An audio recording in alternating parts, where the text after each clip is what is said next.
Hello, good afternoon to you. Thank you very much for staying with TV3. This is Midday Live, and we're bringing you stories in and around the country. And we're starting from Parliament House. And you will know that the special committee investigating the bribery allegations against some members of Parliament has adjourned sitting to Monday, and we will delve deeper into this particular development. Also, later in the bulletin, we'll be looking at that shocking clash of chiefs in a particular town in the Ashanti region, Bodomase, we are told, and we have visuals for you about that clash. We'll take you there live. Also, the President, His Excellency Nana Addo Dankwa Akufo-Addo, has received special visitation from the King of Morocco. We have details of that story as well. Business, sports, entertainment, all lined up within the next 1 hour. Stay with us.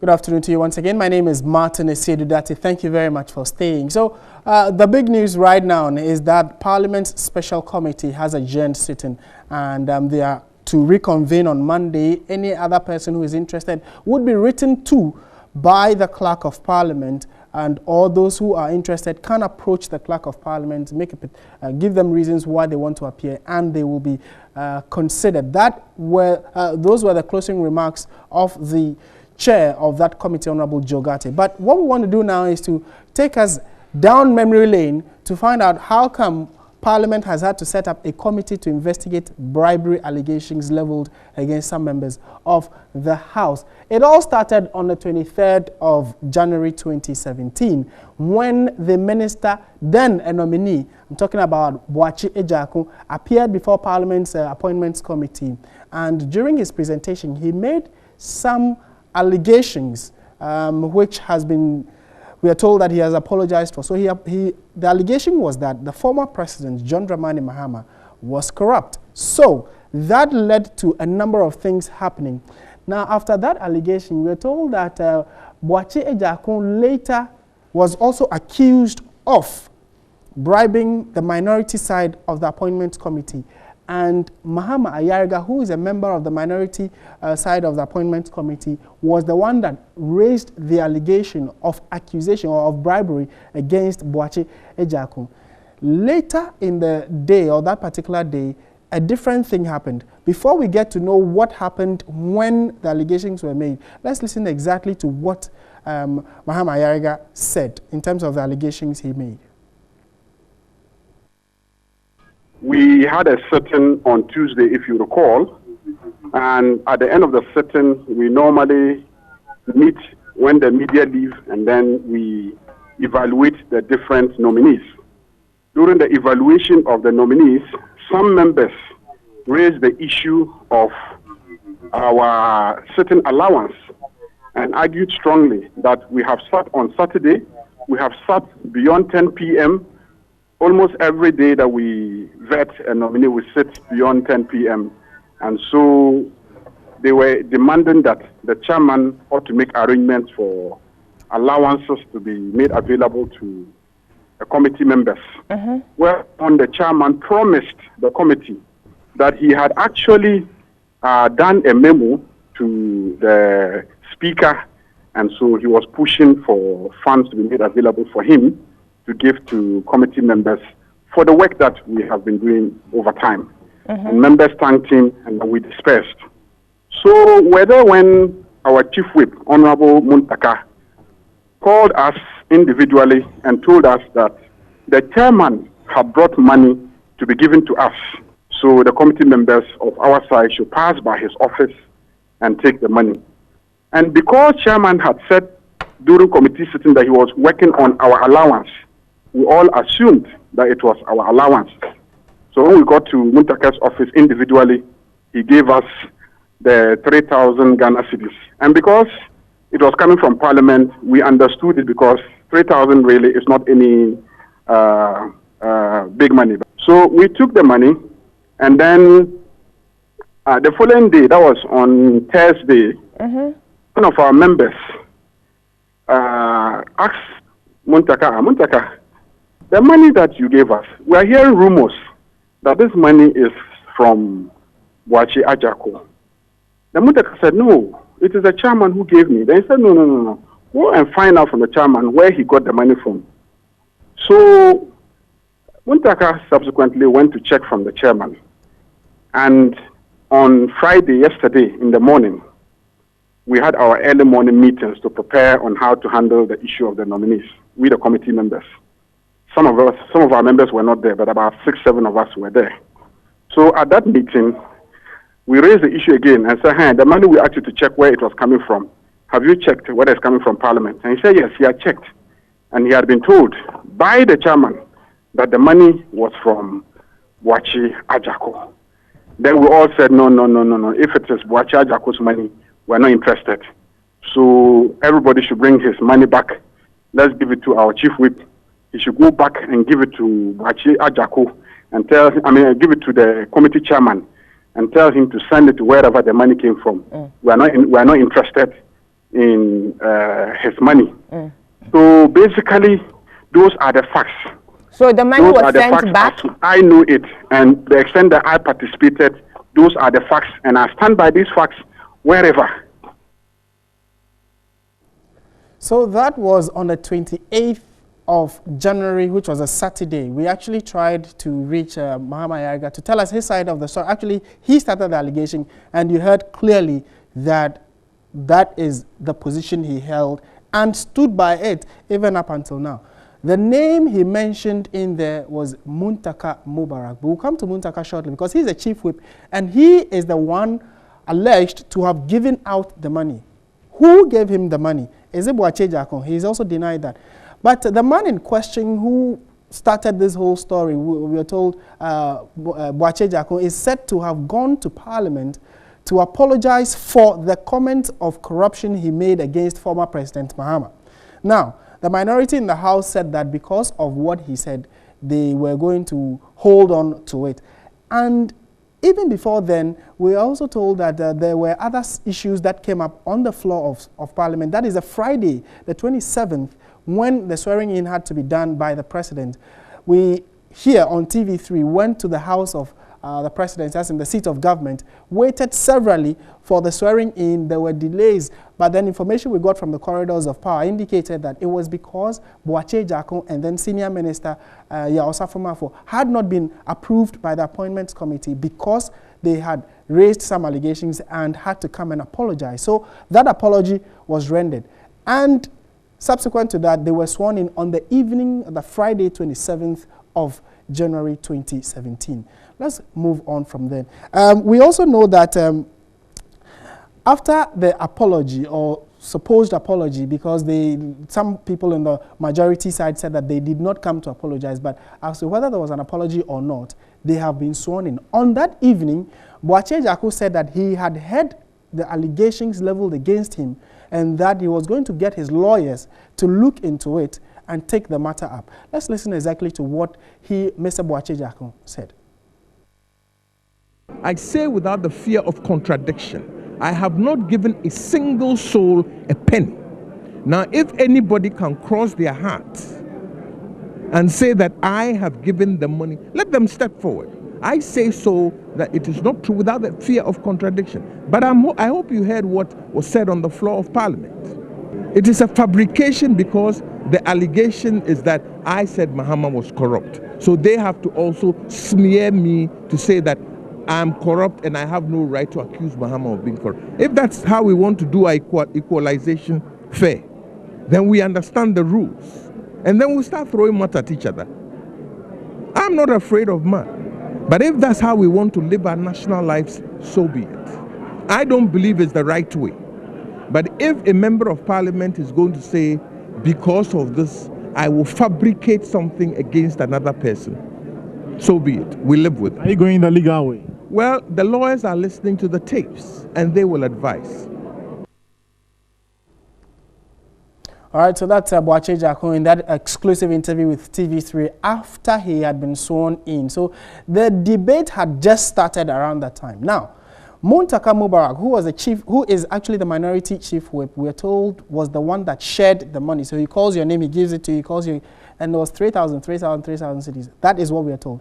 He, on the Saturday, after the swearing in, on the Saturday, Muntaka Mubarak, chief whip of the minority side, said that it was not true that he shared any monies and actually swore by the Quran, saying that it is not true. Let's listen to him.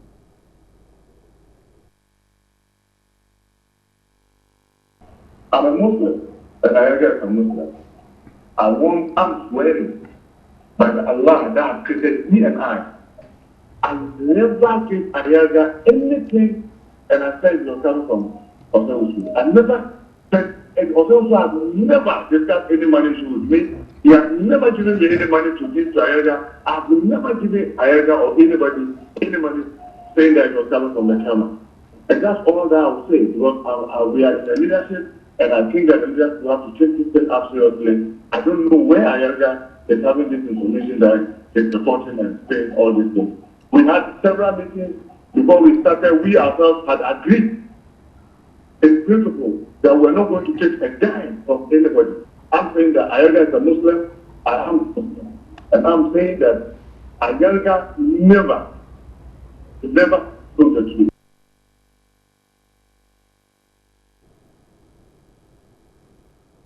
All right.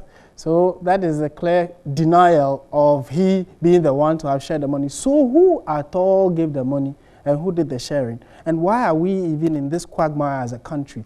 Let's go on. The story continues. So there's a second portion of the story. So because of how the debate had gone, it was actually on the 28th, that was a Saturday. Sunday, 29th, Monday, Parliament did not sit. The Tuesday, a lot of voices had spoken to this issue. So the Speaker of Parliament, Professor Michael Quay, decided to set up a 5-member committee to look into this allegation, which was a necessity because the House wanted to cleanse itself of the allegation of bribery that has been leveled against them. These are the members of the 5-member committee. They call it the Special Committee of Parliament, and it is headed by the chairman, Asiedu-Dartey, who is also the minister in charge of railways and a former Attorney General.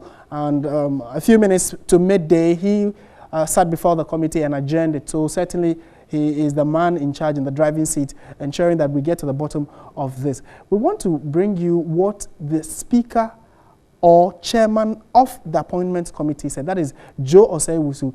He was also mentioned in the entire drama as one. He gave the money to Muntaka Mubarak, and Muntaka Mubarak shared it to the people. He has come out to say that he has no knowledge of what is being said, and so we want to hear him what he also had to say, because later we'll also show you his first appearance before this special committee. But before we get to that, let's hear what he has to say in terms of his engagement or involvement in this whole drama and why he thinks that he is being smeared wrongly.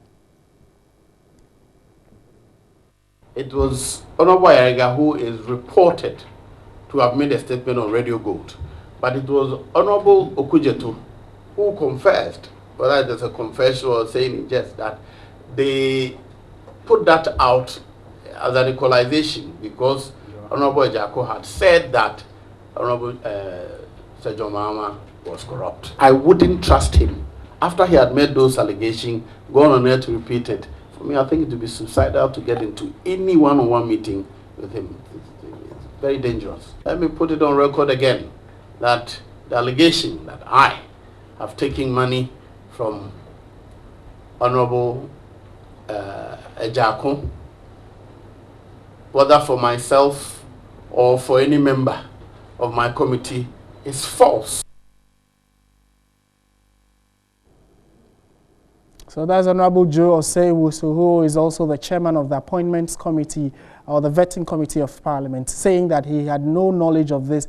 And during his submission, he mentioned Samuel Okujeto Ablakwa, who has now joined the entire drama. And what is Honorable Okujeto's position on this? He actually wrote on his Facebook page that the chairman of the Appointments Committee, his testimony, or when he testified before the committee, raised allegations against him, Okudzeto-Ablakwa. Now, subsequent to that, on his Facebook page, we'll tell you what exactly he wrote. Let's take a look at it actually and try and read verbatim. And he said that, quote, "May it be known that the so-called confession attributed to me by Honorable Joe Osei-Owusu is nothing but a desperate, malicious, and cancerous fabrication which would not be allowed to fester." He goes on further to say, the last time Honorable Osei-Owusu made this same allegation, he hanged it around the neck of Honorable Mahama Ayariga. I guess he had forgotten to be consistent when he appeared before the special committee of Parliament, as in today. He was actually referring to the first sitting of the committee. And in conclusion, he said that let no one doubt my resolve and the extent I am willing to go to vindicate the truth in this matter.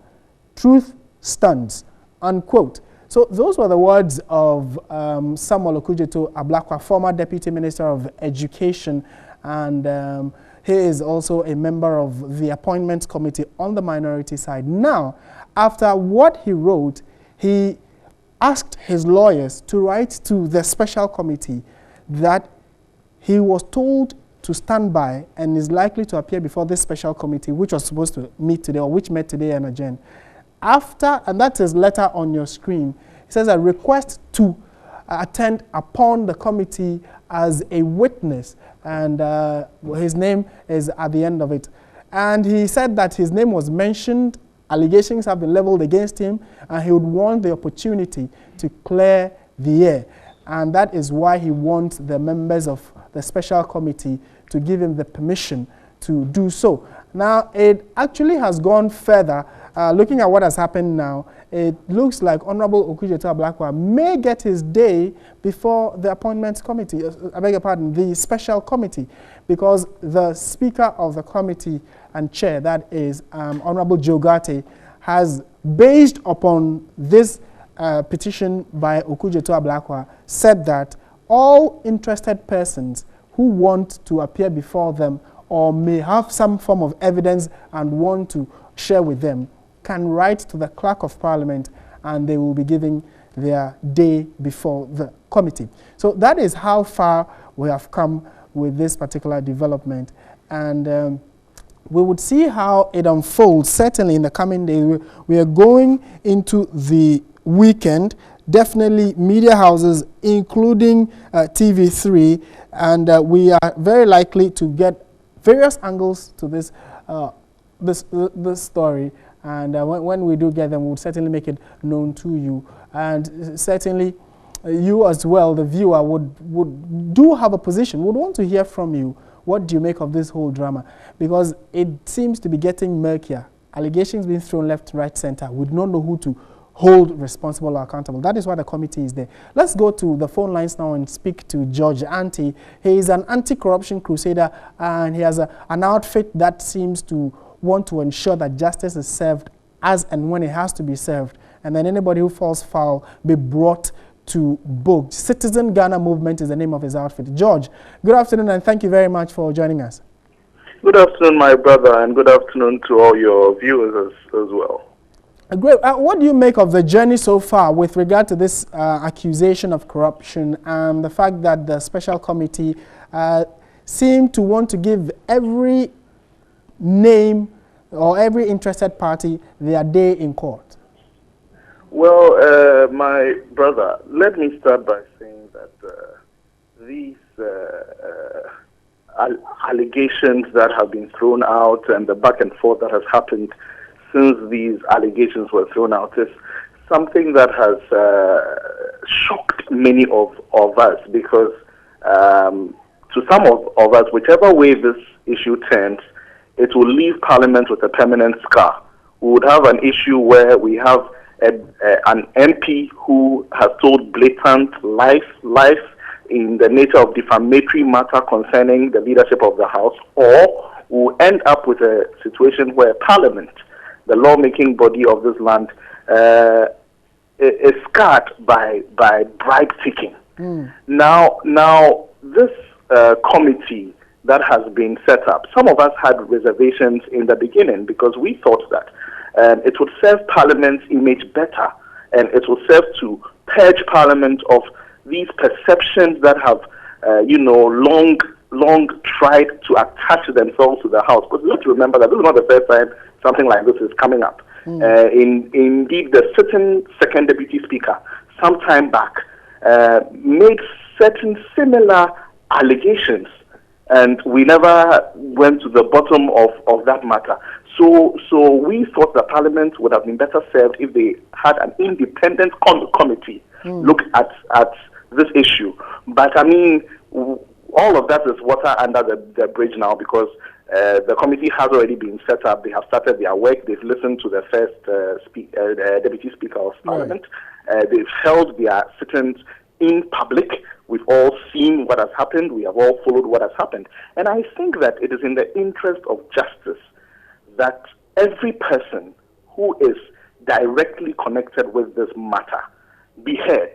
Right. Because our interest ultimately is not that this matter is resolved in a speedy fashion, but that this matter is resolved and seen through to its logical conclusion. So even if it will take us 2 whole months. So then you would agree, or it is in order, that the Honorable Samuel Okudzeto-Ablakwa has asked to appear, because at least his name is part of the cast in this drama.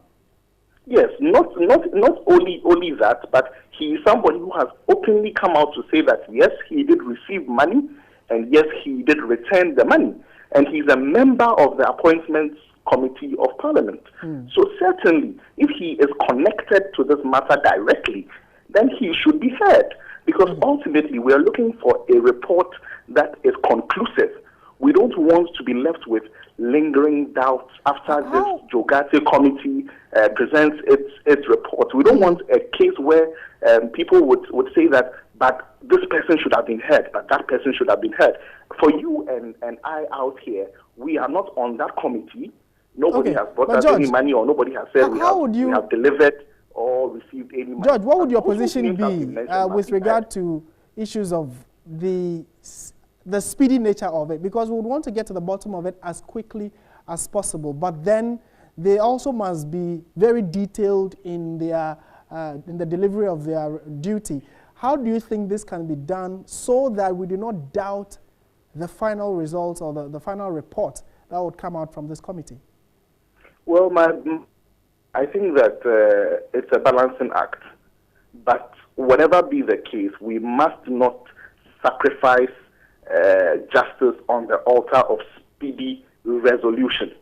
We must never sacrifice justice on the altar of speedy resolution. If it will take us 2 months to get to the bottom of this matter, right, then so be it. Because we don't want a situation where in 1 week the committee says we are done with our work, and then many of us are left with doubts, lingering doubts, that did they do a thorough job. So let us give them that space to do a thorough job.